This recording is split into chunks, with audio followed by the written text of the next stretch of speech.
शबरी भीलनी थी, हीन जाति की थी, परंतु थी भगवान की परम भक्त।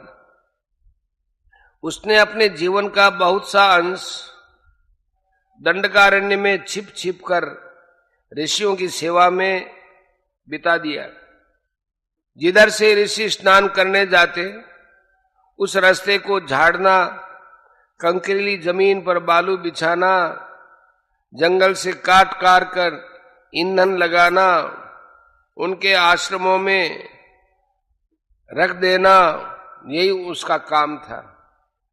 मतंग मुनि ने उस पर कृपा की, भगवान के नाम का उपदेश किया और ब्रह्मलोक जाते समय वे उससे कह गए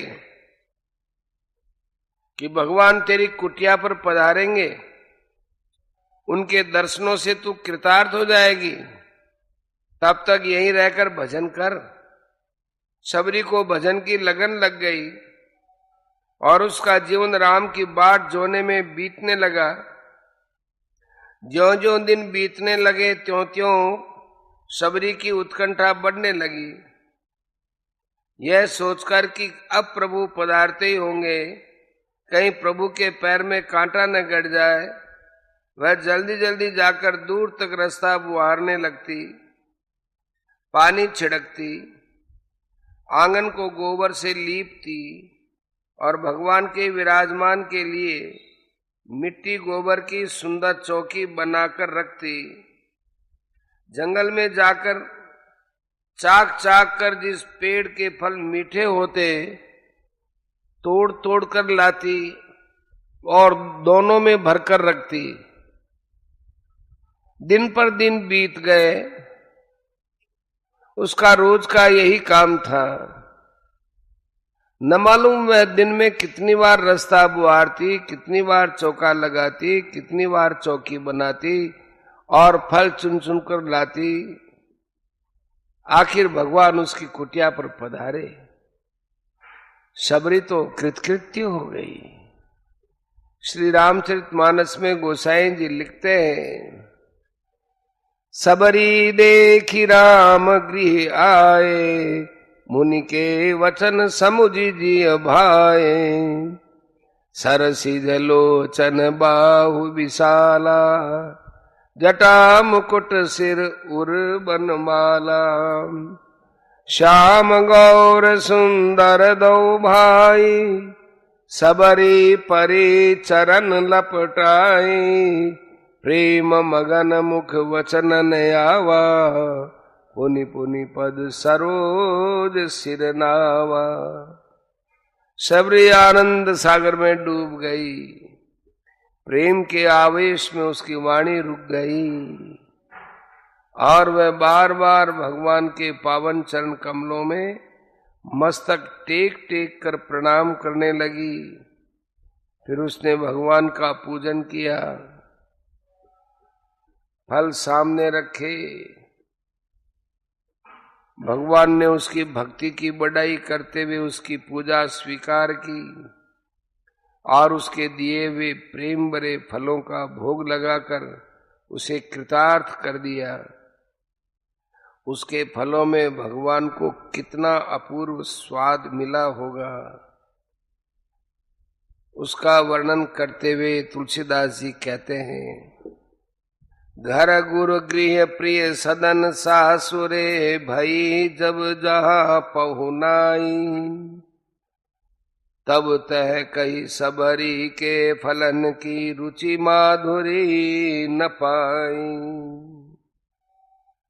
रंतिदेव महाराज रंतिदेव संकृति नामक राजा के पुत्र थे। ये बड़े ही प्रतापी और दयालु थे। रंतिदेव ने गरीबों को दुखी देखकर अपना सर्वस्व दान कर डाला। इसके बाद वे किसी तरह कठिनता से अपना निर्वाह करने लगे, पर उन्हें जो कुछ मिलता था उसे स्वयं भूखे रहने पर भी वे गरीबों को बांट दिया करते थे। इस प्रकार राजा सर्वथा निर्धन होकर सपरिवार अत्यंत कष्ट सहने लगे। एक समय पूरे 48 दिन तक राजा को भोजन की कौन कहे, जल भी पीने को नहीं मिला। भूख प्यास से पीड़ित बलहीन राजा का शरीर कांपने लगा। अंत में 49वें दिन प्रातःकाल राजा को घी, खीर, हलवा और जल मिला। 48 दिन के लगातार अनशन से राजा परिवार सहित बड़े दुर्बल हो गए थे। सबके शरीर कांप रहे थे। रंतदेव भोजन करना ही चाहते थे कि एक ब्राह्मण अतिथि आ गया। करोड़ रुपए में से नाम के लिए लाख रुपए दान करना बड़ा सहज है, परंतु भूखे पेट अन्न दान करना बड़ा कठिन कार्य है। पर सर्वत्र हरि को व्याप्त देखने वाले भक्त रंतिदेव ने वह अन्न आदर पूर्वक एवं श्रद्धा पूर्वक ब्राह्मण रूप अतिथि नारायण को बांट दिया।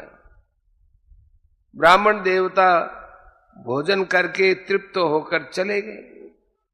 उसके बाद राजा बचा हुआ अन्न परिवार को बांटकर खाना ही चाहते थे। एक शूद्र अतिथि ने पदार्पण किया।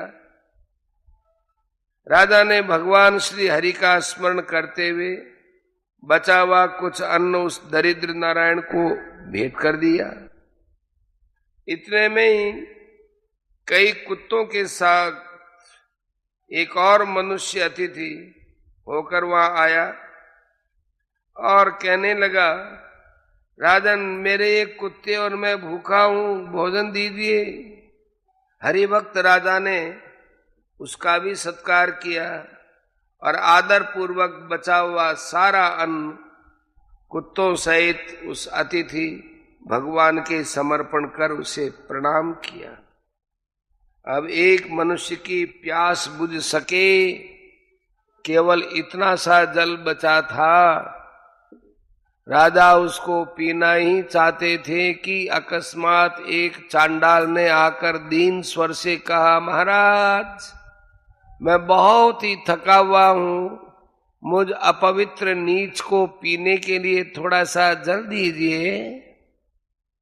चांडाल के दीन वचन सुनकर और उसे थका हुआ जानकर राजा को बड़ी दया आई और उन्होंने ये अमृतमय वचन कहे, न कामये हम गतिमीश्वरात् पराम अष्टार्धियुक्ताम पुनर्भवं वा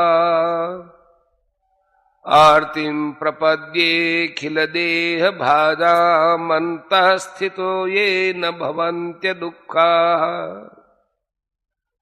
क्षोत्रेश्रमो गात्र परिश्रमश्च दैन्यं क्लमः शोक विषाद मोहा सर्वे निवृत्ता कृपणस्य जन्तोर्जिजीविषोर्जीव जलार्पणान्मे। श्रीमद् भागवत 9वां स्कंद 21वां अध्याय 12वें-13वें श्लोक। मैं परमात्मा के अणिमा आदि 8 सिद्धियों से युक्त उत्तम गति या मुक्ति नहीं चाहता।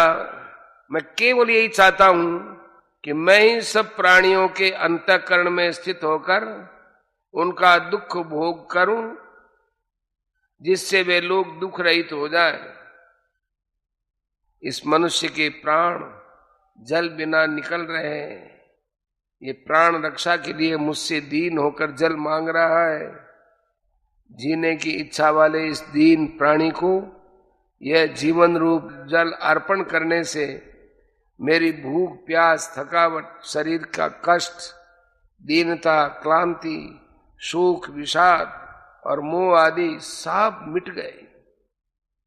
इतना कहकर स्वाभाविक दयालु राजा रंतिदेव ने स्वयं प्यास के मारे मृत प्राय रहने पर भी उस चंडाल को वह जल आदर और प्रसन्नता पूर्वक दे दिया।